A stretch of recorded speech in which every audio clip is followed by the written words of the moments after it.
आप सबका स्वागत करते हुए एक बात याद दिलाना चाहती हूँ और बताना चाहती हूँ कि आज एक विशेष दिन है। मालूम है सबको? आप लोगों को, काफ़ी लोगों को मालूम है, कुछ मित्र नए हैं, उन्हें आज मालूम हो जाएगा कि आज का वो विशेष दिन जिस दिन भगवान श्री ओशो की माँ ने देह छोड़ा, उनकी पुण्यतिथि है आज। और इस पुण्यतिथि पर हम ओशो से और माता जी से ये प्रार्थना करते हैं कि हम भी आप की तरह इस देह से पार जाने में सक्षम हो सकें, वो कला हमें भी आ जाए जीते जी, ताकि हम जब मृत्यु की शैया पर हों तो वो जैसे आप विदा हुई वैसे हम भी विदा हो सकें, हंसते नाचते उत्सव मनाते। ओशो ने हमें मृत्यु को उत्सव बनाने की कला दी है और ऐसे बहुत मौके आए कि उन्होंने जो हमें सिखाया कि मृत्यु रोने की बात नहीं बल्कि उत्सव की बात है, तो वो अवसर जीने की भी घड़ियां आई। बहुत लोग विदा हुए, बहुत प्राणों से प्यारे लोग विदा हुए। इस समय बात थी माता जी की, माँ की, जो उनके लिए शब्द ही नहीं है, लेकिन फिर भी कुछ तो शेयर करना है आप सबसे। तो 17 मई को एक दिन पूर्व उन्होंने, पहले वो बीमार हुई, उनको थोड़ा पैरालिसिस हो गया और वो पैरालिसिस हो गया तो एक मेडिसिन दी जाती है जिसमें कि ब्लड थिनर कहते हैं उसको, कि ब्लड को पतला करने की एस्प्रिन दवा दी जाती है। तो उससे वो उनकी ब्लीडिंग शुरू हो गई पूरे बॉडी में। कहाँ से ये अब नहीं कर सकते थे कि कहाँ से, क्योंकि पूरी बॉडी से ही, पेट में ही, और वो ब्लीडिंग बढ़ती गई और बढ़ती गई और बीच में फिर दवाइयाँ दी गई, फिर रुकी। तो वो बीमारी के दौरान भी मैं उनके पास थी हॉस्पिटल में, और जब उनको इतना रिलैक्स देखती थी, इतनी तकलीफ में भी उनका एक हाथ काम नहीं कर रहा था, तो बहुत उन्होंने इसको भी बहुत ही हंसी और खेल में और स्वीकार भाव में ले लिया और एक्सेप्टेंस उनकी देखने लायक थी। और उस उम्र में उनका एस्थेटिक सेंस, एक शब्द में कहूँ तो वो सत्यम शिवम सुंदरम की मूर्ति थी। क्यों? क्योंकि कुछ लोग हैं जो शिवम को पूजते हैं, शिवम के माध्यम से शिव की साधना करते हैं, शिवम में शुभ की साधना करते हैं। कुछ लोग हैं जो सत्य की साधना करते हैं और उसमें उनकी ऊंचाइयां आती हैं। कुछ लोग सुंदरम की, जैसे रविंद्रनाथ कह लो तो सुंदरम के लिए, तो जैसे गांधी जी कह लो तो शुभता के लिए, शुभ की, शिव की साधना, सत्य की साधना बहुत लोगों ने की।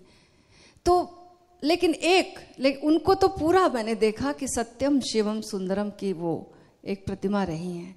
हर आयाम उनसे खिला। एस्थेटिक सेंस उनका इतना गहरा था कि मृत्यु की अंतिम घड़ी में भी मैंने उनको देखा कि वो एस्थेटिक सेंस बरकरार रहा। जब उनको लास्ट मोमेंट, जो कि उन्होंने कह दिया था कि आज ही सुबह की 4 बजे मैं अपना देह त्याग कर दूंगी, उसके पहले, एक दिन पहले ठीक उन्होंने 15 की शाम को उन्होंने सुबह कहा, 15 की सुबह मुझसे कि प्रिया आज मैं बुद्धा हॉल में जाकर गीत गाना चाहती हूँ। मैं बोली माँ, आपकी तबीयत ऐसी और इतनी कमजोरी, आपको इतनी ब्लीडिंग हुई और बिल्कुल फ्रेजाइल हो, और आप गीत, और कभी उन्होंने गाया नहीं था, उन्होंने गीत लिखा उस अवस्था में, और उन्होंने कहा कि आज मैं शाम को बुद्धा हॉल में गाना चाहती हूँ। मैं बोली माँ आपको दिक्कत नहीं होगी? बोली, आंखों में आंख डालकर मेरी बोलती है, माँ किसकी हूँ मैं? मुझे लगा कि कुछ थोड़ा सा, कभी गाया नहीं, हेजिटेशन या कुछ और ऐसी फ्रजाइल स्थिति, लेकिन उन्होंने एकदम सारी बात मुझे कह दी कि जानती नहीं माँ किसकी हूँ मैं। बस बात खत्म हो गई। मैंने कहा ठीक है माँ, चलेंगे। और फिर हम शाम को बुद्धा हॉल में ओशो के आगमन को जो समय वाइट रोब होता था, उस समय हम गए 6:45 पर, और वहाँ पर 6:30 से वो शुरू हो जाता था, तो 6:45 बजे हम गए वहाँ पर। और सब जो म्यूजिशियन बैठे थे, पहली बार मैं म्यूजिशियंस के साथ खड़े होकर अपनी गीत को अपने हाथ में लेकर, और फिर उन्होंने गाना शुरू किया, गाया। उस अवस्था में जब बिल्कुल ब्लड बॉडी में नहीं है, ऑलमोस्ट बिल्कुल सर्वाइवल से भी कम बात है बॉडी की, उस अवस्था में उन्होंने गीत गाया। तो उन्होंने गीत गाया, आनंद में जीना सिखाया ओशो ने, आनंद में जीना सिखाया, हंसते हुए जीना, हंसते हुए मरना, मरने की कला सिखाई हमें, जीने की कला, जीने की कला सिखाई हमें, मरने की कला सिखाई हमें। और उन्होंने वो बताया हमें, जीकर जिस तरीके से वो जीती थी, जो उनके जीने का ढंग था, इतना अनुशासित, जिसको कहते हैं आत्मानुशासन, वो देखने को मिलता था। और इतनी इंटेलिजेंस, विवेक की प्रखरता इतनी ज्यादा कि मैंने इतना विवेक इतनी उम्र में जाने के बाद बहुत रेयर लोगों को हो सकता है। इतनी अलर्टनेस, इतनी ज्यादा, एक एक चीज का एस्थेटिक सेंस। अगर कोई चादर है और वो बिल्कुल टाइट नहीं है बिस्तर पर, और बिल्कुल सीधी नहीं है उसकी लाइन, तो वो उन्हें देखना बिल्कुल पसंद नहीं था। और वो जब तक परफेक्ट नहीं होगी, वो बात उनको मजा आने वाला नहीं था। तो वो हर चीज को हम कैसे पूजा बना लें। वो उस दिन गीत गाया था ना, घर को मंदिर बना लीजिए। घर को मंदिर बनाना उन्होंने सिखाया, कैसे हर चीज, हमारी छोटे से छोटे काम इतनी निष्ठा और इतनी श्रद्धा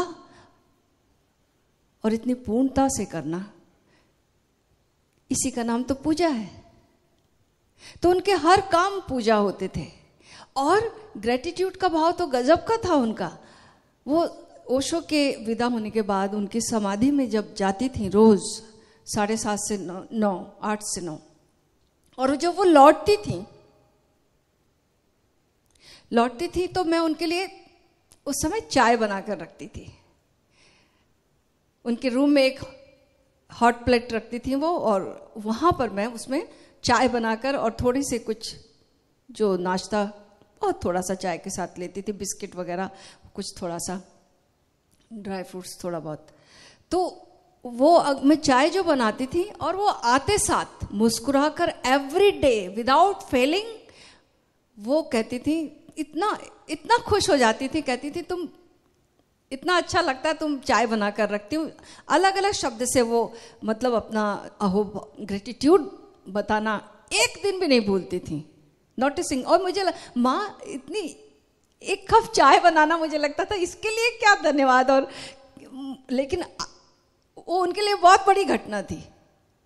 उनके लिए कोई छोटी घटना बहुत बड़ी थी, और फिर बहुत बड़ी से बड़ी घटना बहुत छोटी सी बात हो जाती थी, क्योंकि जीवन वो खेल कर हंसते खेलते जीती थी। जिसने के जीवन में तथाता आ गया हो, जिसके जीवन में ध्यान घटित हो गया हो, तो उसके जीवन में तो सब लीला ही हो जाती है बात। तो लीलावत जीती रही वो। लीला क्या होती है, उनको देखकर हम सीख सकते कि लीलावत जीवन कैसा होता है। तो घटनाएं तो अगर करने चलूं तो एक एक घटना उनकी,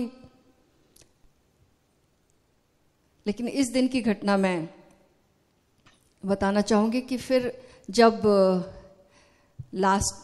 जब उन्होंने सॉन्ग गाया, उसके बाद एक दिन के बाद हम लोग वाइट रोब गए थे। माँ बोली कि आप लोग सब लोग वाइट रोब जाओ, हमारे पास कोई नहीं रहो आज। उनको छोड़ नहीं रहे थे क्योंकि तबीयत उतनी अच्छी नहीं थी उन दिनों, तो हम सोचते थे कि एक जन कोई रुके, एक जन या शैलेंद्र जी रुक जाए या मैं रुक जाऊं या कोई अमित रुक जाए, कोई ना कोई रुके घर पर उनके पास। लेकिन उन्होंने आज कहा कि सबको जाना है, ऑर्डर इज ऑर्डर। गए सब लोग, उनको छोड़ना पड़ा। बाजू में माँ ज्योति भर थी, वो उनके साइड बाजू वाला जस्ट बाजू में ही थी उन। तो हम सब चले गए और फिर खबर आती है थोड़ी देर बाद, कोई बुलाने आता है। तो मैंने देखा कि अचानक कोई बुलाने आया, शैलेंद्र जी से कोई कुछ कह रहा, तो मुझे लग गया कि कुछ गड़बड़ है। और फिर हम चल पड़े। मैं वापस कमरे में आ गई फ्रांसिस हाउस में, हम सब आ गए और देखा माँ ज़मीन पर खुद ही लेट गई हैं और मेरे से बोलती हैं कि अब मुझे हॉस्पिटल नहीं जाना है, और जो जितना ट्रीटमेंट लेना था वो भी सब ले लिया, ताकि तुम किसी को भी ये ना रहे कि और कुछ किया जा सकता है था। वो मैंने सब कुछ किया। एक ट्रीटमेंट तो ऐसा था, उन्होंने कोई बिल्कुल नया आया हुआ था और उसके बाद उन्हें इतनी ठंड लगी, पूरी बॉडी मतलब इतनी रेस्टलेसनेस, उसके बावजूद भी उन्होंने वो पूरा कराया। तो उन्होंने कहा कि अब मुझे और हॉस्पिटल नहीं जाना है प्रिया। क्योंकि शैलेंद्र जी डॉक्टर थे, इसलिए वो मेरे से आग्रह ही जैसा कर लिया उन्होंने कि मुझे और हॉस्पिटल नहीं जाना है अब।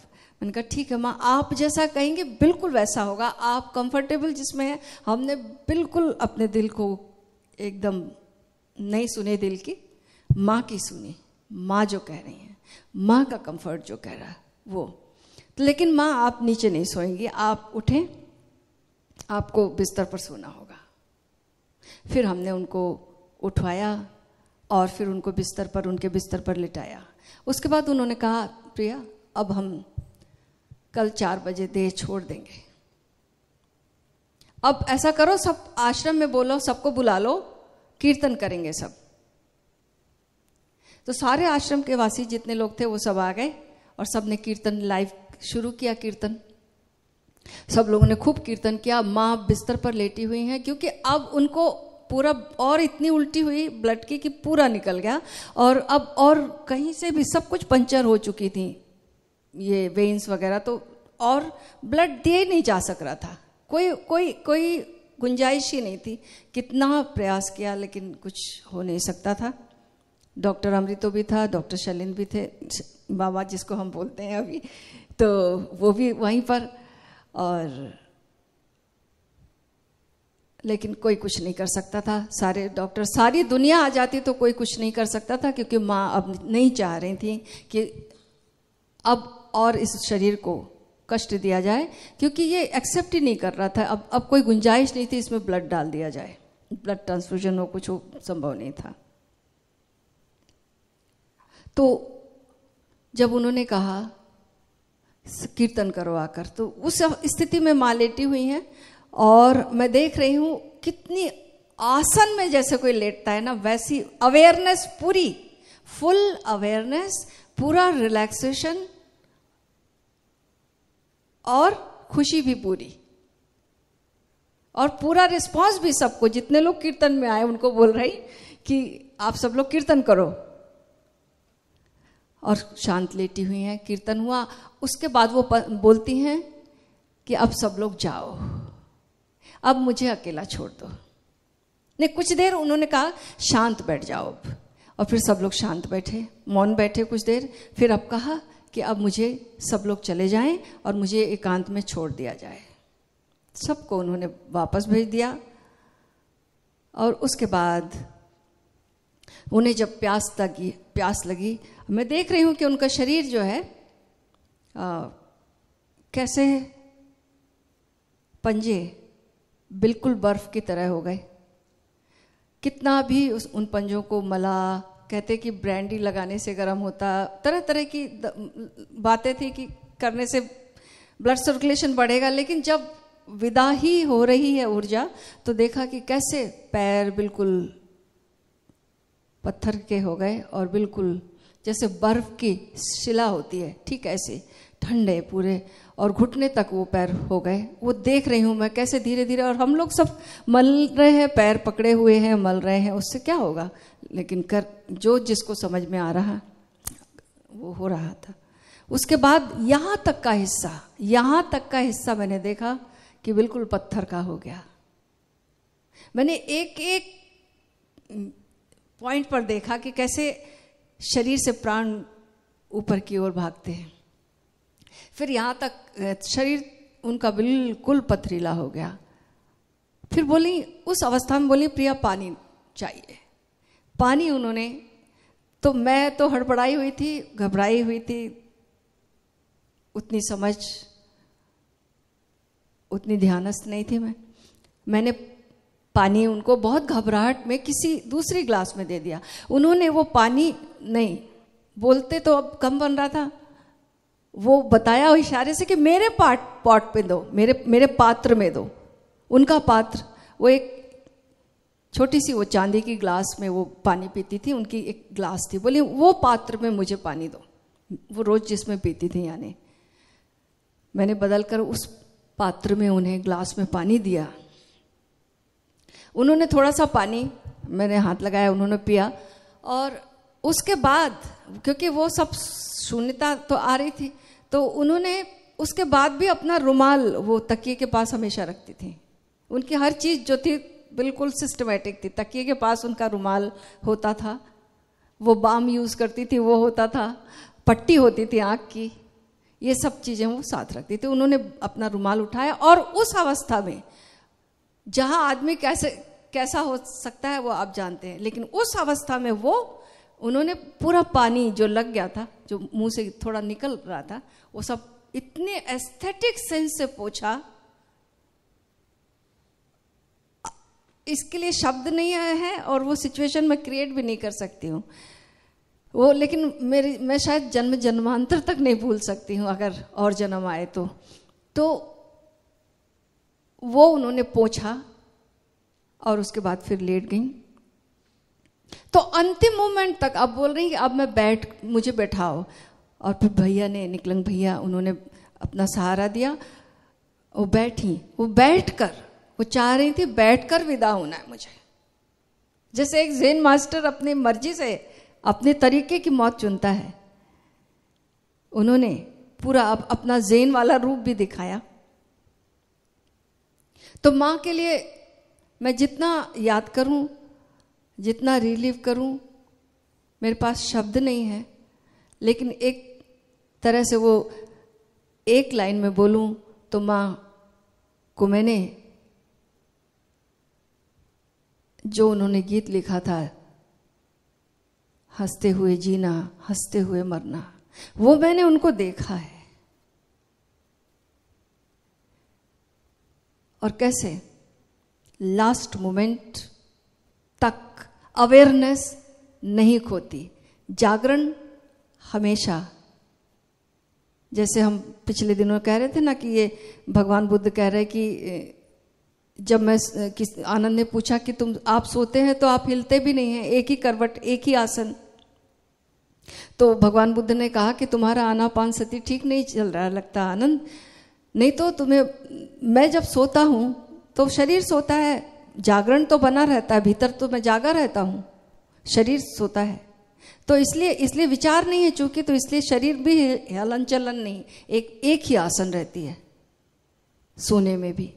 तो ऐसे मरूंगा भी, जब भगवान बुद्ध कहते, तो ऐसे ही शरीर मरेगा, मैं जागरण बना रहेगा, ये जागरण बना रहेगा, निरंतरता रहेगी, ये निरंतर रहेगा।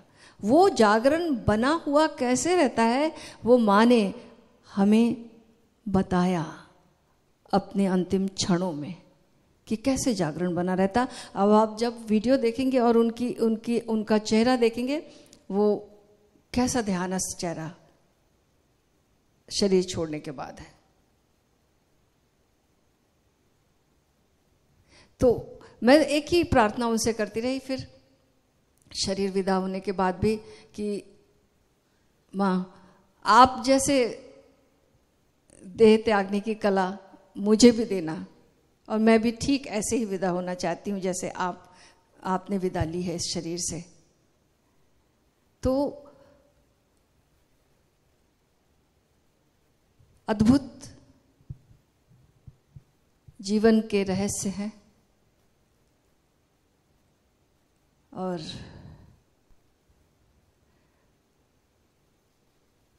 और कुछ याद आने को था और छूट गया सब पीछे। सत्यम शिवम सुंदरम की मूर्ति ममतामयी माँ अमृत सरस्वती, ओशो ने नाम भी उन्हें दिया अमृत सरस्वती। तो अमृत दिवस है उनका आज, उन्होंने दिखाया अमृत क्या होता है जीकर भी, और अंतिम क्षणों में देह के पार जाते हुए भी सिखाकर गई वो। जब वो, हाँ मैं ये कह रही थी कि जब मैं हॉस्पिटल में गई थी और उनके पैर दबाने लगती थी, तो वो कहती बेटा ध्यान करो, बार बार कहती मत दबाओ बेटा ध्यान करो, बस एक ही प्रेरणा देती कि ध्यान करो, ध्यान करो, और चिंता नहीं, तुम बस ध्यान करो। और उन्होंने ध्यान में जीकर और ध्यान में इस देह से पार होकर दिखाया हमें, सिखाया हमें। वो हमारे लिए जीवन के लिए प्रेरणा स्रोत तो हैं और मृत्यु के लिए भी प्रेरणा स्रोत है। वो बताने के लिए कि मृत्यु नहीं है, महाजीवन है, वो बताने के लिए। वो ऐसे ही विदा हो रही थी जैसे कोई सीरियसनेस थी नहीं कहीं। यानी लास्ट डे भी उन्होंने हर चीज को वैसे ही किया, यद्यपि शी वॉज नोइंग कि जाना है, लेकिन वो हर चीज को उन्होंने वैसी ही व्यवस्था से हर चीज को मुझसे करवाया, क्योंकि वो उस समय तो कर नहीं सकती थी, खाली बोल सकती थी, बता सकती थी और मुझे आदेश देती गई कि ऐसा ऐसा करो। हर चीज को प्रॉपरली रखवाया, करवाया, और जो उन्हें पसंद था वो उन्होंने बनवाया। उस दिन मुझसे कहा, जो उनको पसंद थी एक सब्जी, बेसन उन्हें बहुत पसंद था, वो बेसन की सब्जी मैंने बनाई थी। पत्ता गोभी में बेसन डाल के एक डिश बनती है, वो मैंने बनाई, उन्हें पसंद थी। और फिर उनको रबड़ी बहुत पसंद थी, तो वो रबड़ी भी बनाई मैंने। और फिर उन्होंने कहा कि खाना तो थोड़ा सा ही चखा और बहुत खुश हुई। और फिर सबके लिए शाम से कह रही कि सबको खाना खिला दो, सबको खाना खिला दो। पता नहीं क्यों सब, मुझे लगा इतनी जल्दी क्यों है, इतनी जल्दी, क्योंकि वो शी वॉज नोइंग कि हम अब 7 बजे के बाद नहीं खा सकेंगे। तो वो 5 बजे से ही कह रही हैं सबको खिला दो प्रिया, सबको बोलो खा लें, क्योंकि जो चखने वाली बात थी ना, वो कि बनवाया था उन्होंने और खिलाना चाहती थी रबड़ी उनकी पसंद की सबको। तो वो कह रही हैं कि सबको खिलाओ, सबको बोलो कि खा लें, शैलन को बोल दो, अमित को बोल दो, सबका नाम ले लेके सबको बोलो कि खाएं वो। और किसी की इच्छा तो नहीं हो रही थी उस समय, लेकिन फिर तब पता चला कि वो जो माँ वाला नेचर है कि बच्चे पहले खाना खा लें, ये भावना जो थी वो भी उस समय पूरी, क्योंकि अवेयरनेस अपनी पूर्णता पर थी।